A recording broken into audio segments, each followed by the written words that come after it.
je m'appelle Corinne Danjou, je suis consultante à l'APEC. Et donc le sujet que je vais partager avec vous en cette fin de journée, puisque c'est le dernier workshop de la journée, c'est effectivement, je m'adresse à vous en tant qu'entrepreneuse, ma visibilité et mon influence sur les réseaux sociaux. Alors, déjà, un premier visuel que je voulais partager, réseaux sociaux. Aujourd'hui, on sait que la planète est relativement grande. On a on va dire des acteurs qui sont plus ou moins connus ou plus ou moins récents. Tout ça pour dire que, en termes de communication,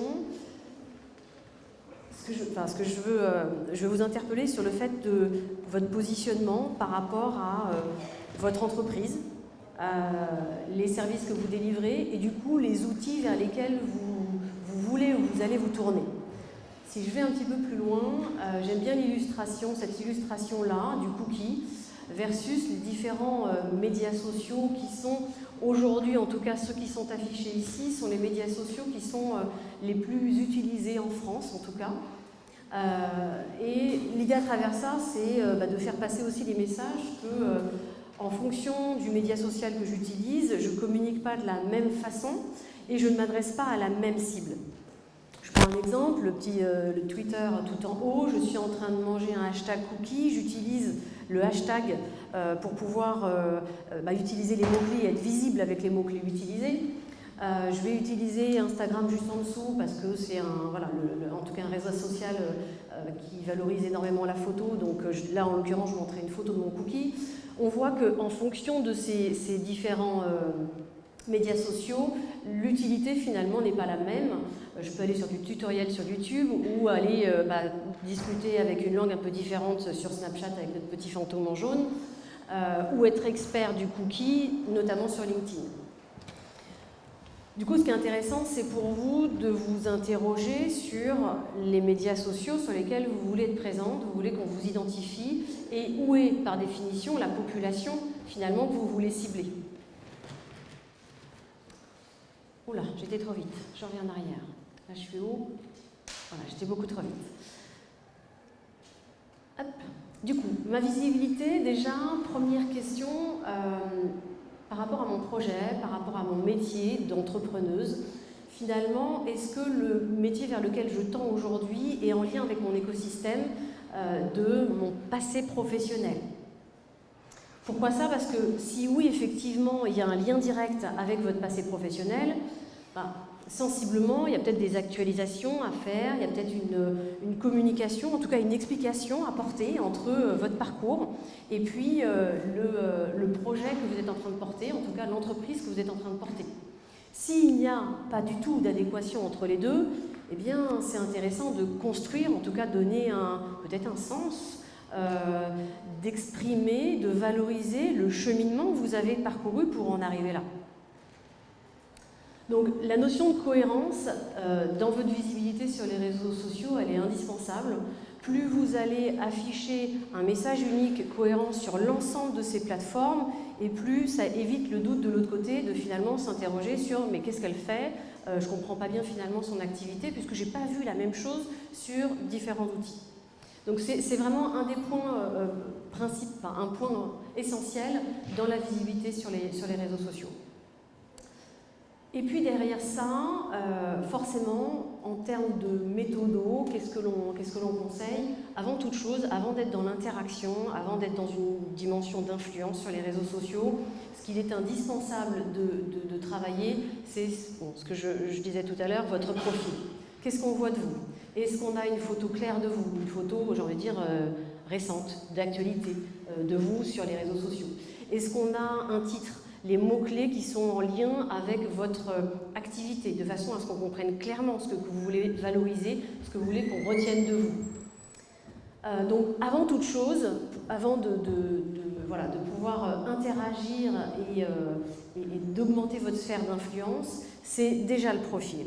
Et seulement une fois que vous avez réalisé et complété votre profil sur les différentes plateformes, seulement après ça, vous pouvez rentrer en interaction et démultiplier vos contacts. Pourquoi? Parce que dans le réflexe que l'on a toutes, c'est qu'on a souvent tendance, avant une mise en contact, d'aller voir elle fait quoi cette personne, pourquoi elle me contacte, j'aimerais en savoir plus. Donc l'effet va être immédiat. Si la communication est bonne, ça favorise en tout cas la mise en lien, la mise en contact. Donc deuxième étape, la mise en contact. Et puis, alors j'insiste sur la première action qui est mentionnée, c'est quand vous initiez une prise de contact, plus elle est personnalisée, plus vous avez de l'impact. Si vous avez, comme, pour ne pas le citer, une demande par exemple LinkedIn avec un message automatique, j'aimerais vous ajouter dans ma liste de contacts, ça finalement, en termes d'impact, qu'est-ce que ça veut dire? Pourquoi une mise en contact? Pourquoi on vous demande un lien? Vous ne savez pas. Donc ça fonctionne beaucoup moins bien. Donc plus vous allez le personnaliser et plus ce sera effectivement intéressant et vous aurez des retours par rapport aux sollicitations que vous allez faire. Donc le profil, ensuite les contacts et une fois que vous avez travaillé sur un tissu de contacts et de relations, après seulement rentrer dans une logique d'interaction, de communication, d'écriture ou de partage de contenu. Voilà. Donc c'est vraiment important d'avancer avec cette progressivité au niveau de votre visibilité sur les réseaux. L'influence. Derrière l'influence, qu'est-ce que l'on met? On voit qu'aujourd'hui on a énormément de monde sur les différents outils et on voit aussi qu'il y a un degré d'influence plus ou moins élevé. On considère aujourd'hui que sur l'ensemble des plateformes, les différents réseaux sociaux, 90% des personnes qui sont sur ces réseaux sont juste présentes. C'est-à-dire j'ai un profil, mais je ne fais rien de plus. Voilà. Éventuellement, je lis, je regarde des films de contenu, mais je ne suis pas en mode d'action. Voilà. On va considérer que 9% seulement sont dans une logique de relais. Pousser une info, liker une information, partager un contenu ou un article, ça c'est que 9%. Plus on avance, plus ça s'affine, c'est-à-dire que la notion d'influenceur, à ce stade-là, on est vraiment dans de la rédaction pure de contenu et on observe que sur les réseaux sociaux, il y a seulement 1% d'influenceurs qui vont aller, d'influenceuses, qui vont aller rédiger leurs propres billets. Et puis, le nec plus ultra de l'influence, c'est le power networker ou la power networkeuse, puisque là, il y a une notion véritablement d'engagement sur mon système de valeurs, sur des messages forts que je souhaite porter. Et là, on est vraiment sur une population qui est très infime sur les réseaux sociaux. Quelles sont les caractéristiques des influenceurs, des influenceuses? Là, c'est une étude qui a été réalisée sur les profils les plus actifs, notamment sur LinkedIn. Qu'est-ce que l'on observe? C'est qu'un influenceur, une influenceuse publie à minima un contenu sur une de ces plateformes chaque mois. Quand je dis un contenu, c'est un contenu qui a été rédigé. Dans ses caractéristiques aussi, c'est une personne qui a un profil d'expert et qui va avoir notamment l'image en fond d'écran, qui va effectivement capitaliser en tout cas sa démarche et sa communication, avec toujours une image en arrière-fond. Dans les caractéristiques de l'influenceuse, c'est minimum 1000 contacts qui existent dans son réseau et également 75 centres d'intérêt différents. Qu'est-ce qu'on met derrière les centres d'intérêt? Suivre des groupes, suivre des personnalités, suivre des pages. Donc ça sous-entend en tout cas 75 suivis de pages, de groupes ou autres.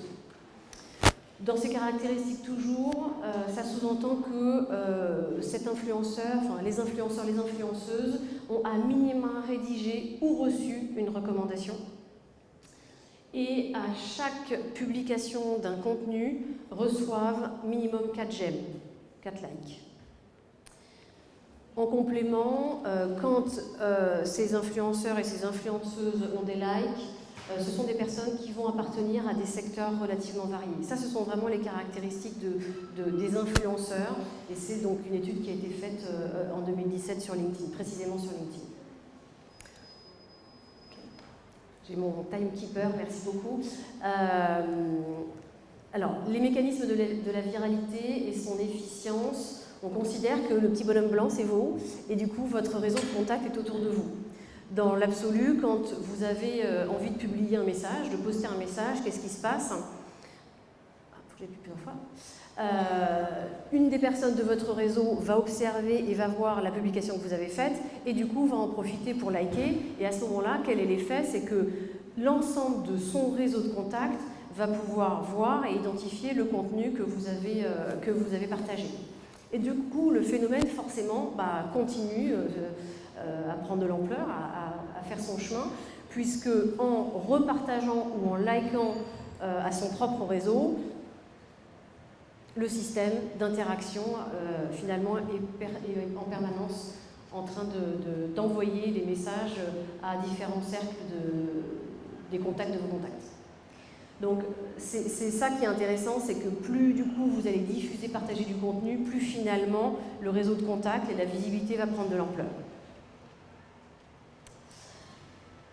Donc, publier, bien sûr, c'est ce qu'on partage, c'est important, mais en même temps, ce qui est important, c'est de pouvoir interpeller le plus possible dans les communications que vous allez relayer. Pour avoir de l'impact, qu'est-ce qui est important? Effectivement, c'est le titre, hein, c'est l'accroche, c'est la phrase de démarrage.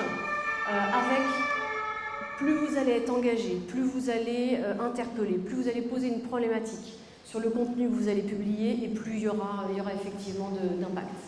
On sait bien aussi qu'en termes d'impact, plus on a des images et plus les messages vont être relayés. On a aussi observé en termes de créneaux qu'il y a des créneaux où le buzz se produit mieux, entre 11h et 13h et entre 17 et 19h.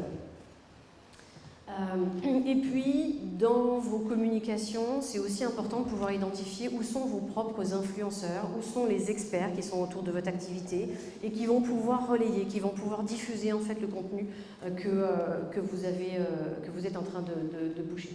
Oui.